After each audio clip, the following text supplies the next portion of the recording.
Okay sir. అందరికీ నమస్కారం. ఆంధ్రప్రదేశ్ ప్రజలకి, మన కూటమి ప్రభుత్వాన్ని, మీడియా మిత్రులకి ఈరోజు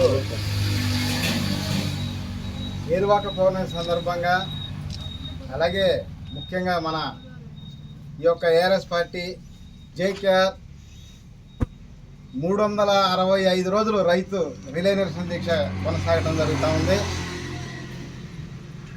అలాగే ఈ రాష్ట్రంలో ఈ దేశం మొత్తం కూడా పంటలు బాగా పండి రైతులు సంతోషంగా ఉండి అందరికీ కూడా తిను పదార్థాలు, ఆహార ధాన్యాలు అన్నీ కూడా బాగా పండించి బాగా ఉండాలని చెప్పి కోరుకుంటా ఉన్నాను.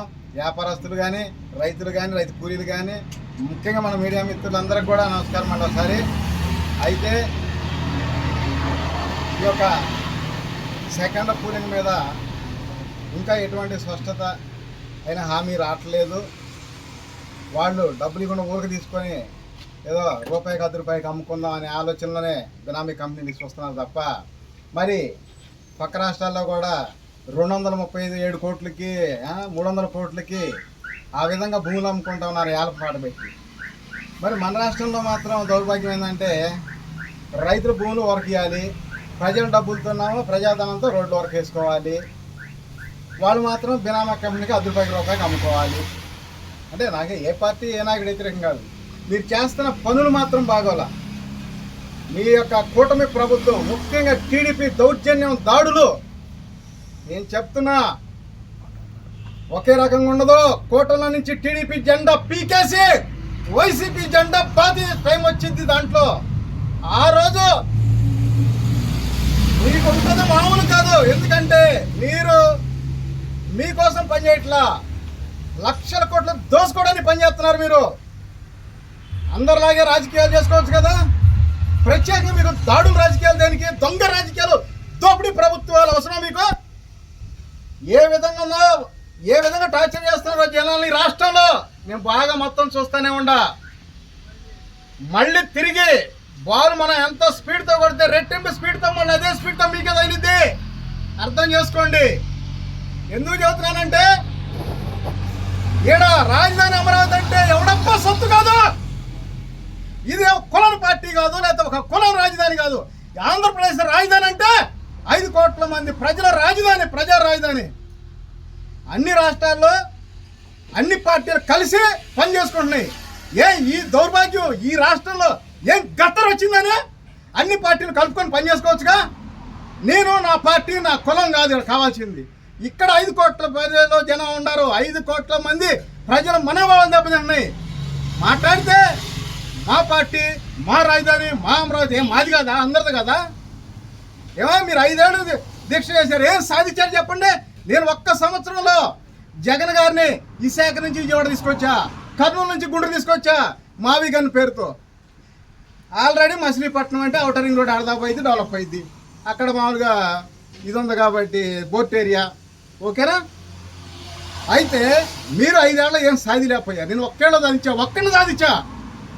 మీరు 5 సంవత్సరాలు ఏం చేశారు? ఎన్ఆర్ఐ దగ్గర ఫండ్స్ తీసుకొచ్చుకొని సగం జేబులో వేసుకొని సగం ఏమో ఖర్చు పెట్టి చేశారు. మీ పార్టీ కోసం చేసుకున్నారు. మీరు రైతుల కోసం చేశారా?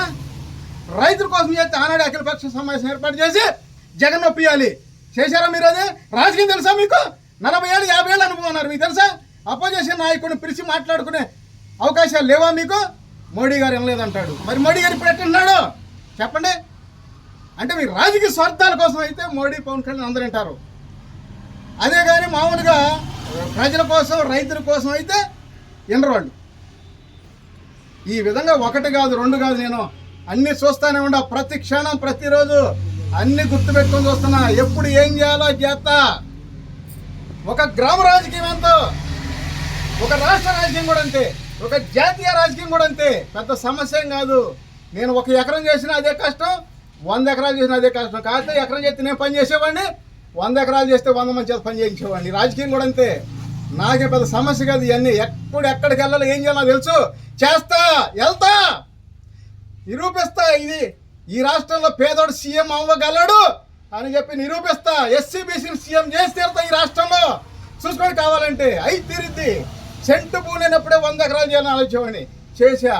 అలాగే ఇవాళ ఒక సర్పంచ్ సీటు లేకపోయినంత మాత్రాన భయపడితే రావుతామన్నారా? ఇదే రకంగా మన ఆంధ్రప్రదేశ్లో ముఖ్యమంత్రి కాదు, జాతీయ స్థాయి రాజకీయాలు కూడా చేస్తానని చెప్తున్నా. ఎందుకంటే మీరు చేసే దాడులు దౌర్జన్యాలు నా ఎంటికి ముక్కతో సమానం. ఏం చేయలేరు. ఎందుకంటే నిజాయితీగా ఒక అప్పక పుట్టిన రాజకీయం చేస్తున్నాను నేను. మీలాగా దౌర్జన్య రాజకీయం చేయట్లా. కావాలంటే చూసుకోండి ఏ రాజకీయం చేస్తున్నాం, ఎలాంటి రాజకీయం చేస్తున్నాం. మీలాగా దోపిడీ రాజకీయాలు దొంగ రాజకీయాలు చేయటంలా నిజాయితీగా నిప్పు లాంటి రాజకీయం చేస్తున్నాం.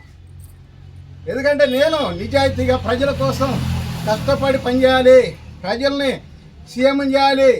పేదోడు సీఎం చేస్తే ఎలా ఉంటుందో చూపించి తీరుతానని చెప్పి నేను చెబుతున్నా. అలాగే మరి ఈ ప్రాంతంలో లోన్లు రైతులు భూములు లాక్కోవాలి, అమ్ముకోవాలి. రైతులకి ఎక్కడైనా సరే ఒక్క లోన్ కొత్తలు ఇస్తున్నాడా? పూలింగ్ తీసుకున్నారు. పూలింగ్ తీసుకున్న ల్యాండ్లో గజానికి 5,000 10,000 లోన్లు ఇవ్వాలి కదా గజానికి. మరి లోన్లు ఇచ్చారా? వాడు భూములు అయితే ఊరకనో కానీ వాడు లోన్లు వద్దు. ఈ చుట్టుపక్కల ప్రాంతంలో 10 కోట్లు పోయిన పొలాలు ఇలా ₹1 కోటి అడిగే పరిస్థితి లేదు. ప్రతిసారి ఎందుకు 2014లో ఎక్కడ ప్రమాణ స్వీకారం చేసి ఆడరాజు అన్నారు. 2015లో 2 సార్లు ప్లాట్లు పడేసారు. 2016లో నోట్లు రద్దు, 17లో GST బిల్లు, 18లో పవన్ కళ్యాణ్ మీటింగ్ పెట్టి ఆయన స్వార్థం కోసం పాచిపోయిన లాట్లు అన్నాడు. మరి ఈ యొక్క సూట్ కేసుల బాబు చంద్రబాబు పెద్దబాబులు అన్నాడు. ఎవరు స్వార్థాలు చూపిస్తే ప్రజలు ఏమైపోవాలి? అలాగే 2019లో ఇంకొక ఆయన గెలిచాడు. ఆయన 14లో ఏం చెప్పాడు? ఇదే రాజధాని మాకు ఇష్టమే అన్నాడు కదా. మరి 3 రాజధాని అన్నాడు. సరే ఏదో అయిపోయింది, ఆయన దగ్గర శాస్తి చేశారు కదా ప్రజలు. మళ్ళీ 20లో ఫస్ట్ కరోనా, 21లో సెకండ్ కరోనా. ఈ రాజధాని అంతా కూడా ఎన్నో ఇబ్బందులు పడుతూ ఉంటే నీకు పట్టదు.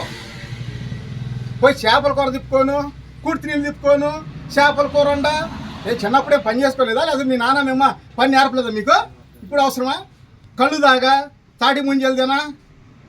ఏమో వాలంటీర్ 3 ఏళ్ళు ఇస్తే వారం లేకపోయావు. వాళ్ళు పంచుతారు కదా పెన్షన్. మీరు పంచేది పెన్షన్లు మీ డబ్బా?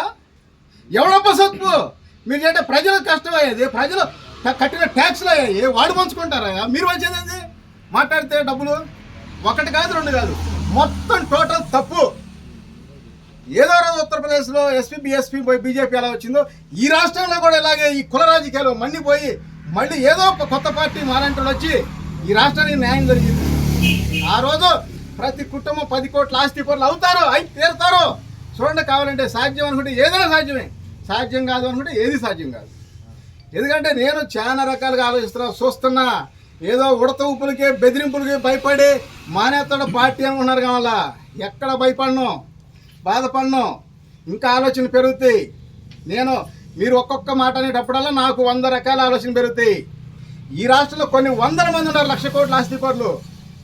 బీజేపీ లాంటి పార్టీ ఆహ్వానిస్తే అలాంటి 1,00,000 కోట్ల వాళ్ళందరూ వచ్చి ఒక్కొక్క నియోజకవర్గంలో ఒక్కొక్కరు పోటీ చేసి తగిన ఖర్చు పెట్టి ఈ రాష్ట్రంలో సింగిల్గా బీజేపీ అధికారంలో తీసుకొచ్చే అవకాశం కూడా ఉంది.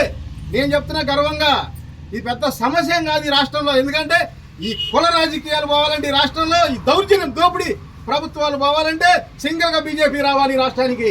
అప్పుడే ఈ రాష్ట్రం డెవలప్ అయింది. నేను మునుపు కూడా చెప్పా, రాజధానిలో ఫ్లైఓవర్ వేసిన దాకా డెవలప్ కాలా. వాస్తు ప్రకారంగా ఆ ఫ్లైఓవర్ కట్టారు, ఆమోద ముద్ర పడింది. అలాగే మోడీ గారు గోల్డెన్ బ్రిడ్జ్ అని చెప్పి